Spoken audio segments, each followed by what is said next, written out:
नमस्कार, स्वागत है आप सभी का। मैं हूं हितेश व्यास। अपना प्रदेश में उत्तर प्रदेश और उत्तराखंड की तमाम अहम खबरें आपके सामने रखेंगे। शुरुआत करते हैं एक महत्वपूर्ण खबर के साथ। 8 जुलाई को लखनऊ आएंगी द्रौपदी मुर्मू। सीएम आवास पर एनडीए के विधायकों से मुलाकात होगी। भाजपा और उसके सहयोगी दलों से समर्थन का आग्रह भी वो करेंगी। एनडीए की तरफ से राष्ट्रपति पद की उम्मीदवार बनाई गई हैं द्रौपदी मुर्मू और 8 जुलाई को लखनऊ पहुंचेंगी और सांसदों और विधायकों से समर्थन की अपील करेंगी। बीजेपी के राष्ट्रीय पदाधिकारी और केंद्रीय मंत्री भी इस दौरान उनके साथ में रहेंगे। यूपी पहुंचेंगे। एनडीए की राष्ट्रपति पद की उम्मीदवार द्रौपदी मुर्मू, राष्ट्रपति पद के लिए राष्ट्रीय जनतांत्रिक गठबंधन यानी एनडीए की प्रत्याशी द्रौपदी मुर्मू लखनऊ आएंगी और लखनऊ में द्रौपदी मुर्मू मतदाता, सांसदों और विधायकों का समर्थन लेने के लिए उनसे औपचारिक मुलाकात भी करेंगी। ये मुलाकात मुख्यमंत्री आवास पर होगी। बताया जा रहा है कि इस दौरान प्रधानमंत्री नरेंद्र मोदी भी लखनऊ आ सकते हैं। वहीं इससे पहले बीते दिन सरकार और संगठन की तैयारियों के लिए केंद्रीय शिक्षा मंत्री धर्मेंद्र प्रधान ने मुख्यमंत्री योगी आदित्यनाथ के साथ बैठक भी की थी। इस बैठक में सीएम के अलावा उप मुख्यमंत्री केशव प्रसाद मौर्य, ब्रजेश पाठक, भाजपा प्रदेश अध्यक्ष स्वतंत्र देव सिंह और प्रदेश महामंत्री संगठन सुनील बंसल भी मौजूद रहे।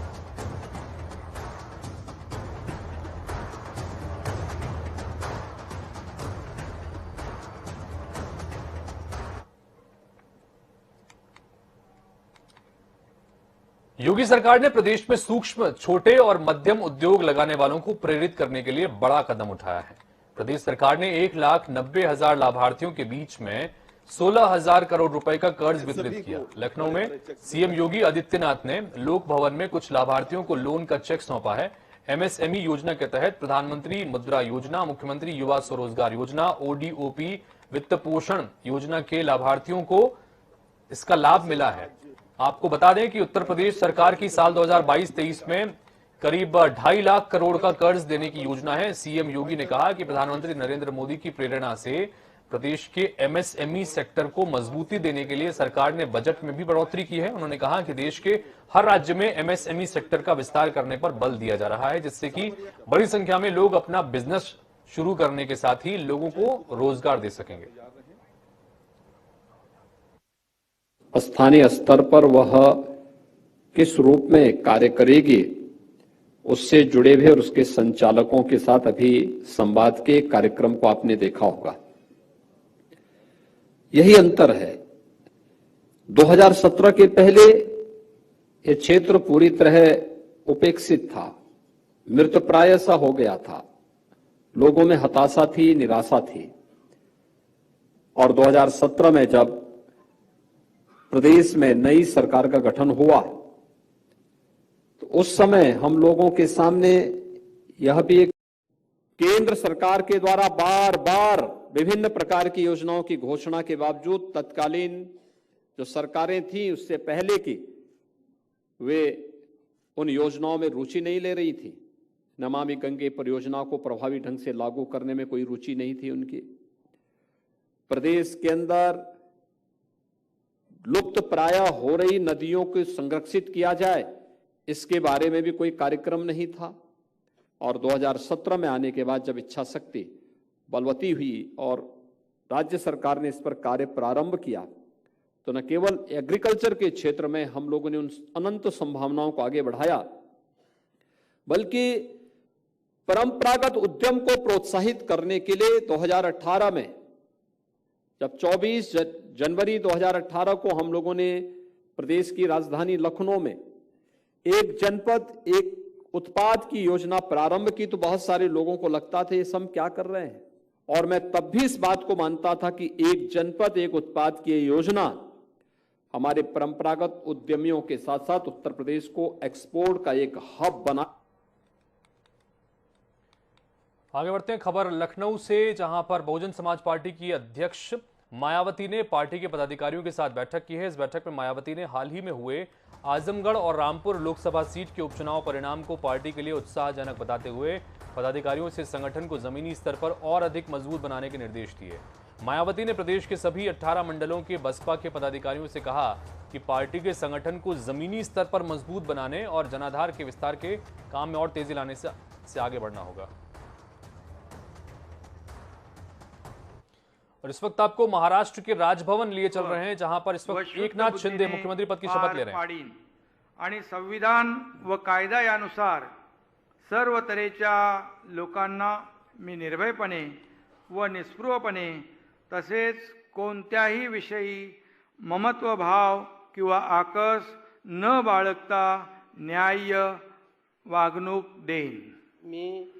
मी एकनाथ संभाजी शिंदे ईश्वर साक्ष शपथ घेतो की महाराष्ट्र राज्याचा मुख्यमंत्री म्हणून माझ्या विचारार्थ आणली जाईल किंवा मला ज्ञात होईल अशी कोणतीही बाब असा मुख्यमंत्री म्हणून माझी कामे यथायोग्य पार पाडण्यासाठी आवश्यक असेल ते खेरीज करून एरवी मी कोणत्याही व्यक्तीला किंवा व्यक्तींना प्रत्यक्षपणे व अप्रत्यक्षपणे कळवणार नाही किंवा त्यांच्याकडे उघड करणार नाही।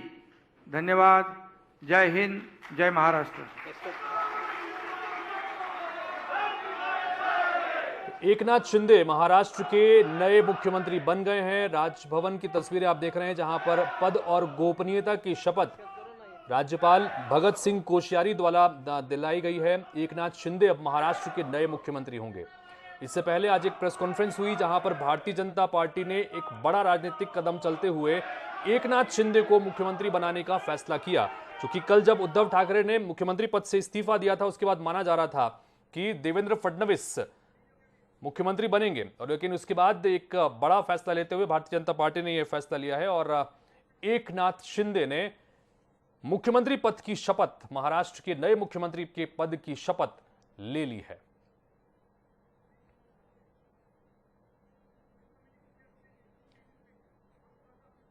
तो महाराष्ट्र के मुख्यमंत्री बने हैं एकनाथ शिंदे। जिस तरह से पिछले 10-12 दिन से जो एक सियासी घटनाक्रम महाराष्ट्र में चल रहा था, एकनाथ शिंदे ने एक तरह से बगावत करके शिवसेना से उद्धव ठाकरे के गुट से अलग होकर अपने समर्थक विधायकों के साथ असम के गुवाहाटी में डेरा जमा लिया था। उसके बाद से ही कई तरह के कयास लगाए जा रहे थे और उसके बाद जब सुप्रीम कोर्ट से यह तय हुआ कि फ्लोर टेस्ट करना ही होगा, लेकिन फ्लोर टेस्ट पर जाने से पहले ही उद्धव ठाकरे ने मुख्यमंत्री पद से बीती रात को इस्तीफा दे दिया और तब ये कयास लग रहे थे और देवेंद्र फडणवीस के घर पर उनके समर्थकों का और पार्टी के नेताओं का हुजूम उमड़ना शुरू हो गया था, मिठाई तक बांटनी शुरू हो गई थी। तब माना जा रहा था कि देवेंद्र फडणवीस ही महाराष्ट्र के मुख्यमंत्री बनेंगे, क्योंकि अगर आंकड़ों के लिहाज से भी देखें तो सबसे बड़ी पार्टी इस वक्त बीजेपी है। लेकिन आज एक बड़ा कदम उठाते हुए भारतीय जनता पार्टी की तरफ से यह तय किया गया कि महाराष्ट्र के मुख्यमंत्री एकनाथ शिंदे बनेंगे,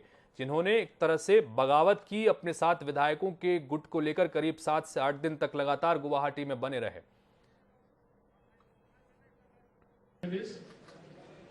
ईश्वर साक्ष शपथ घेतो की कायद्याद्वारे स्थापित झाले आहे अशा भारतीय संविधानाबद्दल मी खरी श्रद्धा व निष्ठा बाळगेन।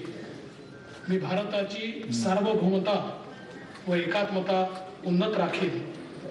मी महाराष्ट्र राज्याचा उपमुख्यमंत्री म्हणून माझी कामे निष्ठापूर्वक व शुद्ध बुद्धीने पार पाडीन आणि संविधान व कायदा यानुसार सर्व तऱ्हेच्या लोकांना मी निर्भयपणे व निस्पृहपणे तसेच कोणाच्याही विषयी ममत्व भाव किंवा आकस न बाळगता न्याय वागणूक देईन।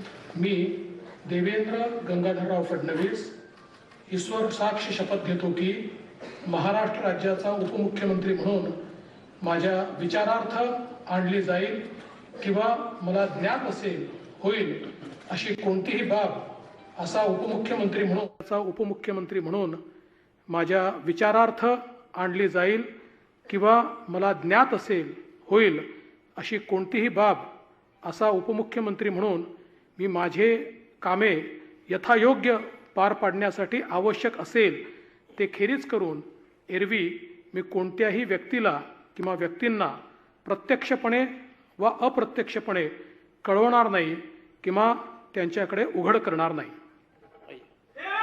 तो देवेंद्र फडणवीस ने महाराष्ट्र के उप मुख्यमंत्री की शपथ इस वक्त ली है। पद और गोपनीयता की शपथ राज्यपाल की तरफ से उन्हें दिलाई गई है। ये बड़ा घटनाक्रम है, क्योंकि इससे पहले लगभग ये माना जा रहा था, आज शाम से पहले जब एक साझा प्रेस कॉन्फ्रेंस हुई उससे पहले तक यह माना जा रहा था कि देवेंद्र फडणवीस ही महाराष्ट्र के नए मुख्यमंत्री बनने जा रहे हैं और एकनाथ शिंदे उप मुख्यमंत्री की कमान उन्हें सौंपी जाएगी। लेकिन अब यह तय हुआ है कि देवेंद्र फडणवीस उप मुख्यमंत्री पद की शपथ उन्होंने ली है। यह महत्वपूर्ण घटनाक्रम है। देवेंद्र फडणवीस ने इससे पहले जब साझा प्रेस कॉन्फ्रेंस हुई तब यह साफ अपनी तरफ से कहा था कि वो सरकार में शामिल नहीं हो रहे हैं, मंत्री पद नहीं वो स्वीकार करेंगे। लेकिन उसके बाद में पहले जगत प्रकाश नड्डा, भारतीय जनता पार्टी के राष्ट्रीय अध्यक्ष की तरफ से यह बयान निकल के आया। उन्होंने कहा कि उनकी इच्छा है कि उन्हें शामिल होना चाहिए। और उसके बाद अमित शाह ने अब से कुछ देर पहले ट्वीट करके यह बात तय कर दी कि देवेंद्र फडणवीस सरकार में शामिल होने जा रहे हैं। और आखिरकार अब यह शपथ ग्रहण समारोह जो इस वक्त मुंबई के राजभवन में चल रहा है, जहां पर राज्यपाल भगत सिंह कोश्यारी ने इससे पहले मुख्यमंत्री पद के लिए एकनाथ शिंदे और उप मुख्यमंत्री पद के लिए देवेंद्र फडणवीस को पद और गोपनीयता की शपथ दिलाई है।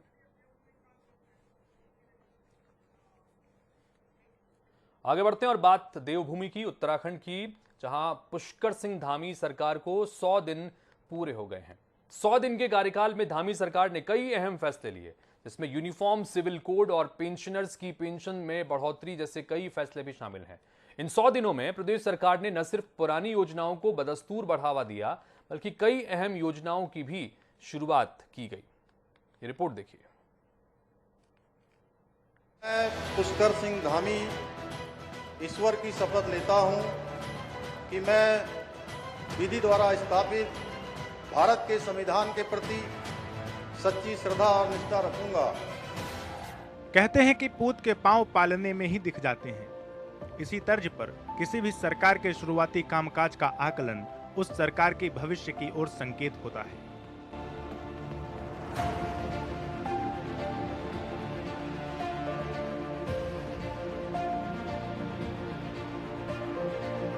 उत्तराखंड के मुख्यमंत्री पुष्कर सिंह धामी सरकार के 100 दिन पूरे हो गए हैं। कहीं न कहीं इन 100 दिनों में सीएम धामी अपने कामकाज की छाप छोड़ने में जरूर कामयाब हुए हैं। सीएम धामी ने 2022 विधानसभा चुनाव के दौरान यूनिफॉर्म सिविल कोड का वादा किया था।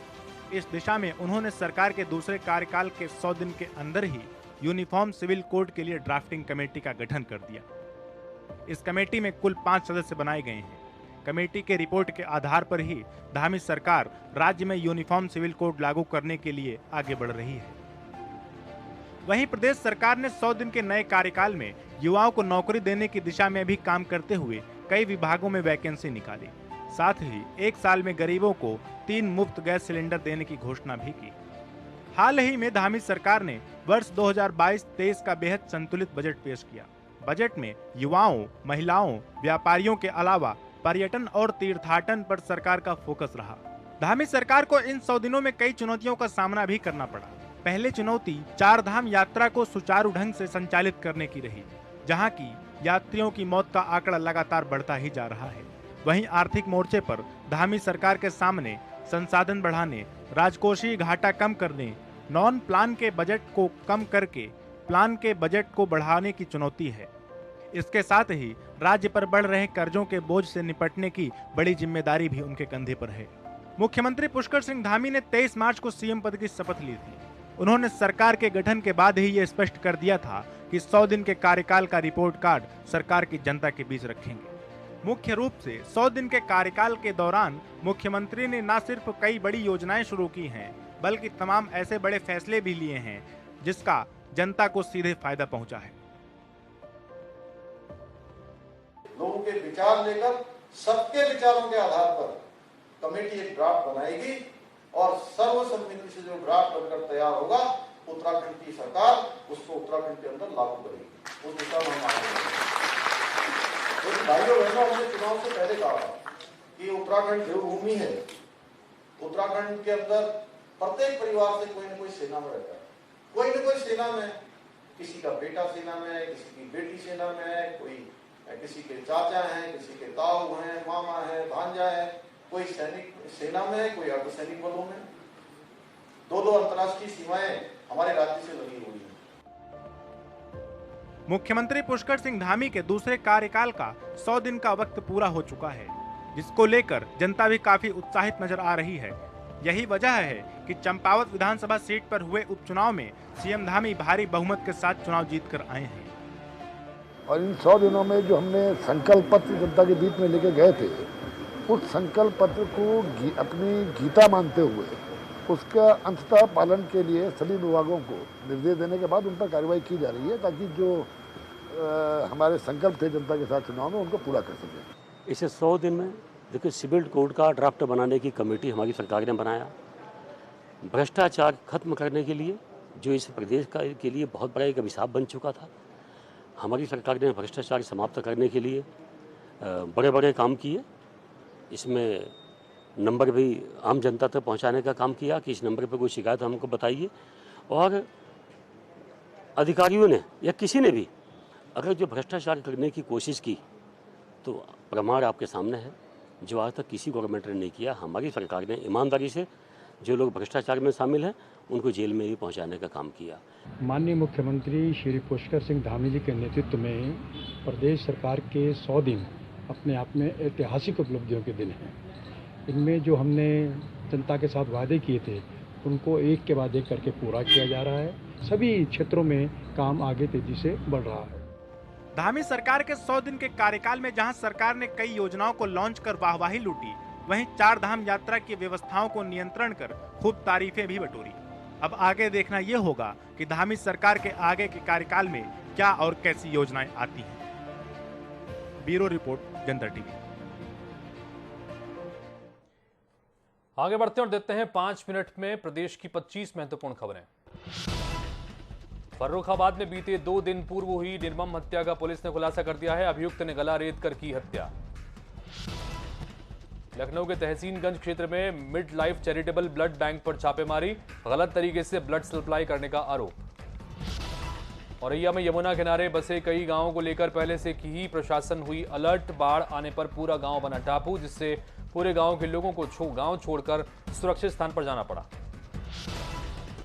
बांदा के नरैनी थाना क्षेत्र में लगातार 2 साल से छेड़खानी बर्दाश्त कर रही छात्रा का सब्र टूट गया। थाने में शिकायत करने के बाद भी पुलिस ने कोई कार्रवाई नहीं की। जालौन में उदयपुर कांड के विरोध में बजरंग दल और हिंदू वाहिनी ने विरोध प्रदर्शन किया है। सूचना पर पहुंची पुलिस ने मामले को शांत कराया। रुड़की में 6 साल की बच्ची के साथ दुष्कर्म के 5 आरोपी गिरफ्तार, पुलिस ने खुलासा कर दिया। अलीगढ़ में रजानगर के लोगों ने जिलाधिकारी के नाम ज्ञापन सौंपा। पिछले 2 सालों से कई विद्युत ट्रांसफार्मर यहां पर खराब थे। गुस्साए लोगों ने रोड पर चक्का जाम किया। गाजियाबाद में फ्लाईओवर पर एक बड़ी दुर्घटना हुई। हादसे में 3 लोगों की मौत। सूचना पर पहुंची पुलिस ने शव को कब्जे में लेकर मामले की जांच शुरू की। कानपुर देहात में संदिग्ध परिस्थितियों में छत पर बना ईंटों का खंभा घिरा। हादसे में एक मासूम की मौके पर मौत, दूसरा मासूम गंभीर रूप से जख्मी। कानपुर में 2 ट्रक कंटेनर में भिड़ंत। हादसे में एक ट्रक चालक गंभीर रूप से घायल, दूसरा चालक ट्रक में ही फंसा। अलीगढ़ में तेज हवाओं के साथ हो रही बारिश, शहर के कई इलाकों में रोड पर भरा पानी।